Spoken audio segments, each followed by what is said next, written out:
A couple of weeks ago, Canon brought the top YouTube creators in the photography space right here to Orlando to road test the Canon EOS R7 and R10. It's weird. I must have lost my invitation somewhere. I can't find it anywhere. Anyway, the reviews are in, and it seems like Canon has a big hit on its hands with the R7. However, what I wanted to do in this video was to talk about whether or not you might want to pre-order one now or wait, because I have a couple of concerns. Before we get started in the video, let me remind you to like and subscribe if you're digging the content. And also, I have a weekly photography podcast that I co-host with my good friend Boo Ray Perry. It's called Photobomb. It comes out every week, and there'll be a link to that in the description of this video. The truth is, this looks like a whole lot of camera for the money, coming in at $1,500 US for the body only. That puts it in strong contention with best-in-class performers like the Fuji X-T4, which came out about 2 years ago. Now, I've been watching dozens of videos and looking at dozens of articles to check this out, the R7 specifically, and I have 3 main concerns that I think we should talk about to decide if you should order this camera now or pump the brakes. The first potential issue with the R7 is going to be the high ISO performance, how it works in low light. Now, for portrait and wedding photographers, this can be a huge concern, especially for those people who are doing sports and using high shutter speeds, people who are shooting weddings and events. And so far, APS-C can't really keep up with a lot of the full frame cameras in that same space. If you're a portrait, wedding, or wildlife or sports photographer that's going to be living at 3200 ISO and beyond, this is going to be a big concern to you. Now, I'm not saying that the R7 doesn't have great high ISO performance, but so far, without full production models in the hands of photographers all over the place, we don't have the data yet. So, should you go ahead and order this camera and cross your fingers, or do you want to wait until those full reviews come out? Now, if it turns out that the low light performance and high ISOs are awesome on the R7, this camera is going to be a massive hit with event photographers, wedding photographers, sports, and wildlife shooters. The second potential problem with the R7 is going to be the buffering. Now, these cameras are impressively fast, whether you're going to be shooting with the mechanical or the electronic shutter, 15 and 30 frames per second respectively. That's going to be incredible for photographers all over the place who are looking to shoot fast.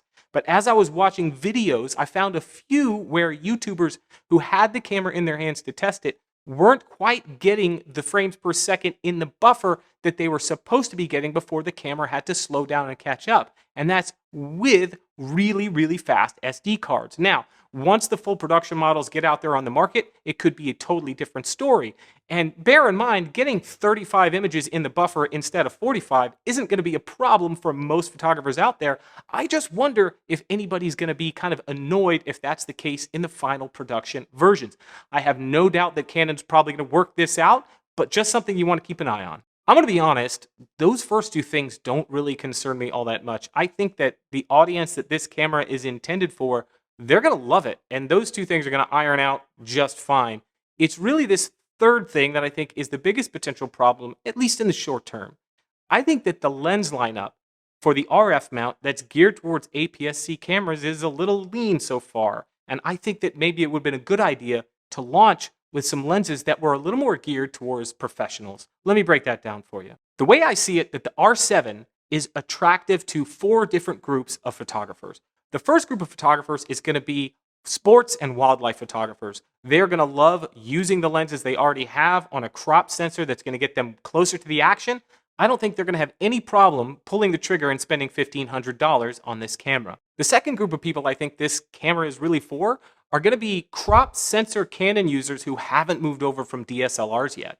These people are going to be able to step into the mirrorless world from a very affordable camera, including the R10, but the R7's only $1,500. Now, they've already got the lenses and they're used to using them with the crop factor, and the way that they shoot isn't going to change except for the better having access to all of the awesome things that this R7 is going to bring to the table as a mirrorless camera. The third group of people I think are up-and-coming content creators, people who are used to using their phone, people who maybe don't have professional gear yet. When they go looking for a camera to get serious about the videos and the photos they're creating, the R7 is going to be a strong contender.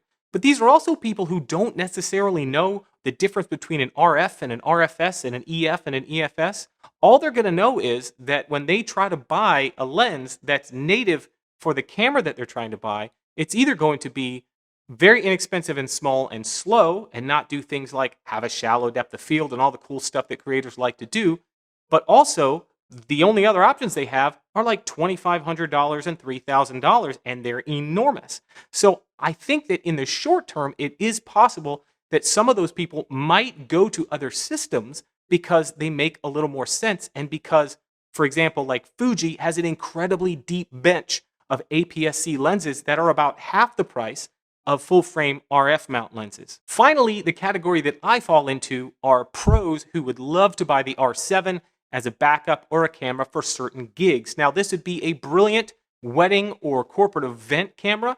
The problem is that all my lenses are going to function quite a lot differently. And so I would love to see a couple of things, and bear in mind, I know that I may not be the group this camera is aimed at, but with these features and at this price point, it would just be so perfect, and all it needs is a couple of lenses. First, I'd love to see a good general use lens like a 24 to 105 f4 equivalent for that APS-C sensor. That is an incredibly useful focal length that I use all the time on my full-frame cameras for all kinds of corporate events.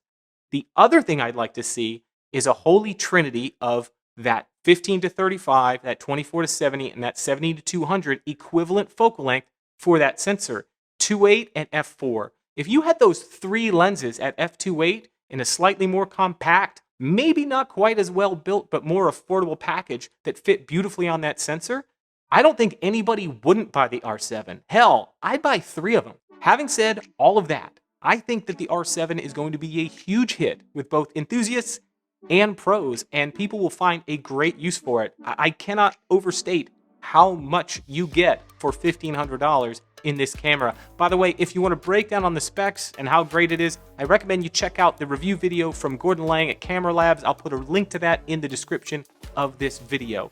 As a first entry into the RF mount APS-C lineup, the R10 and the R7 really are awesome and a lot of bang for your buck. So I'm looking forward to seeing what Canon does with the lens lineup, and I can't wait to see what those raw files look like as they get into the hands of reviewers with full production models. Thanks for watching. Don't forget to like and subscribe, and I'll see you in the next video.